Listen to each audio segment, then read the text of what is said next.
అభివందనములు. కార్యం నిర్విఘ్నంగా పరిపూర్తి కావడానికి మంగళప్రాప్తికి ఇష్టదేవతలకు నమస్కరించే శిష్టాచారాన్ని నేను పాటిస్తున్నాను.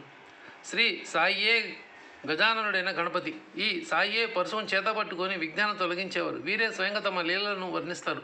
సాయే బాలచంద్ర గజాననుడు, ఏకదంత గజకర్ణుడు వీరే. విరిగిపోయిన దంతంతో విఘ్నకాలను విచ్ఛేదం చేసేవారు వీరే.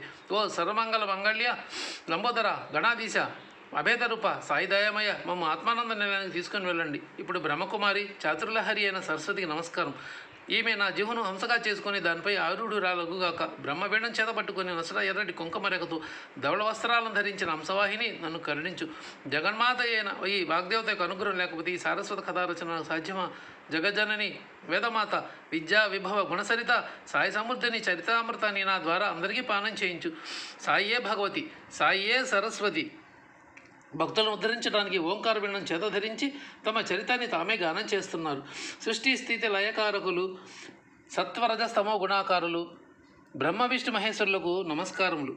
ఓ సాయినాథ స్వప్రకాశ, మీరే మా గణాధీశులు. మీరు మాకు సావిత్రిపతి, రమాపతి, ఉమాపతి కూడా. మీరే మా సద్గురు. భక్తులను భవనదిని దాటించి తీరానికి తీసుకువెళ్లే నౌక మీరే. పూర్వజన్మల పుణ్యమేదో లేనిది మాకు మీ పాదాల దాసనం లభిస్తుందా? సకల జన్మల దుఃఖాలను తొలగించే క్షీరసాగర నివాసి మా కులదేవమైన ఆదినారాయణకు నమస్కారం. పరశురాముడు సాగరాన్ని నెట్టిన కారణంగా నిర్మాణమైన నూతన భూభాగాన్ని కొంకణమని పేరు. అక్కడ నారాయణుడు ప్రకటమయ్యాడు. సకల జీవులలో అంతర్యామిగా ఉంటూ తన కృపాదృష్టితో నియమంగా వారి సంరక్షణ చేస్తున్నాడు. నేను వారి ప్రేరణకు ఆధీనుణ్ణి. అట్లే